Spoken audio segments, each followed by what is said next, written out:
last really want something? No, more than want. When did you last really need something?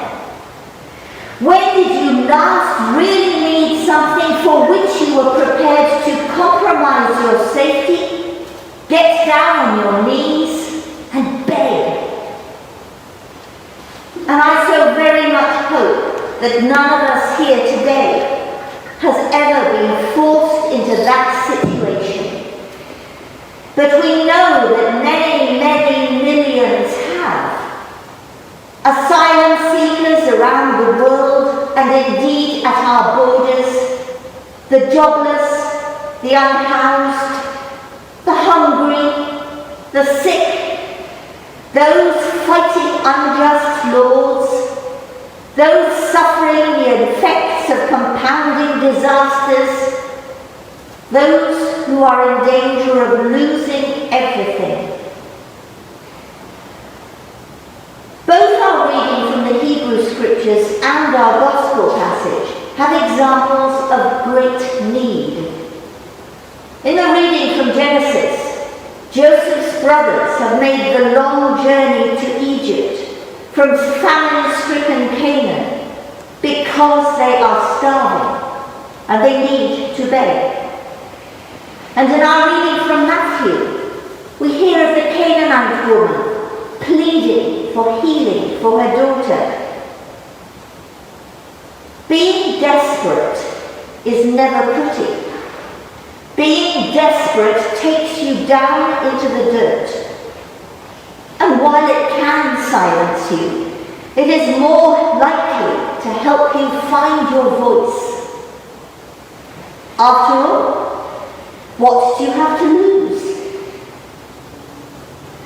The desperation of the woman in Matthew's passage has certainly helped her find her voice. She is making a real nuisance of herself, shouting at the disciples, shouting at Jesus. She is a woman. She is alone. And she is a Canaanite, a group barely on speaking terms with the Jews. And she's in a long line of noisy, sassy women who have persisted in shouting, demanding a just response from those in authority.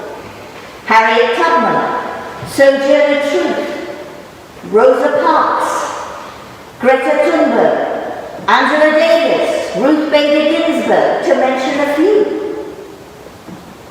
Her daughter desperately needs Jesus' help. And the Canaanite woman knows that Jesus can heal her. Jesus first ignores her, then tries to put her down. She gets sassy. She makes it clear that if dogs are allowed to eat the crumbs, then so should she. Jesus acknowledges her point, and her daughter is healed. Crumbs. There's a sermon entitled Crumbs by a woman I don't know, but it's a great sermon, Sheila Nelson McJilton, that's cited in a book called Prophetic Preaching. In the sermon she writes, I quote, "Crumbs, that's all they are looking for. Crumbs. Not the whole life, not even a slice, just crumbs. You and I want the whole loaf." And then she goes on to write of our wealth, access, all that the poor lack. But then she presses further to quote, "Crumbs. They want more than crumbs because deep in their souls they know they deserve more, and yet often do not know who to ask or how to ask." And I pause over the truth of that. So many in our world are just looking for crumbs. Crumbs of justice, sustenance, honesty, kindness, blessing. While so many of the rest of us have grown up feeling entitled to the whole loaf. Jesus is very clear in his criticism of those who are smug in their enjoyment of what they perceive to be the whole loaf. I think of the story of the humble tax collector and the smug Pharisee, for example.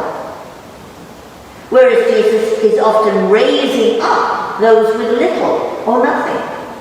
The beggars, the widows, the orphans. The teachings of our faith are not ones that favour those who have. The ridiculousness of the so-called prosperity gospel leaves me open-mouthed in disbelief. This prosperity gospel explains that good fortune is heaped upon the righteous as reward. What kind of smug self-justification is that? And worst of all, how can it be any kind of gospel, good news, if it persuades you that caring for those seemingly less worthy and therefore less fortunate would be a waste of resources? If God doesn't care, why should you? Our faith is one that challenges us to live into its creeds and implications, and to walk beyond our boundary posts, so that we may see and share in the extraordinary abundance of the kingdom of heaven. As this morning's collect tells us, there we will find the outrageous grace that will surprise us. Be in no doubt, the whole loaf is there for us all. To end with the beautiful and harmonious words of Psalm 133. I think it's the shortest psalm. Oh, how good and pleasant it is when we live together in harmony. It is like fine oil upon the head that runs down upon the beard of Aaron, and runs down the colour of his robe. It is like the dew of Hermon that falls upon the hills of Zion. For there our God has ordained the blessing, life forevermore. Amen.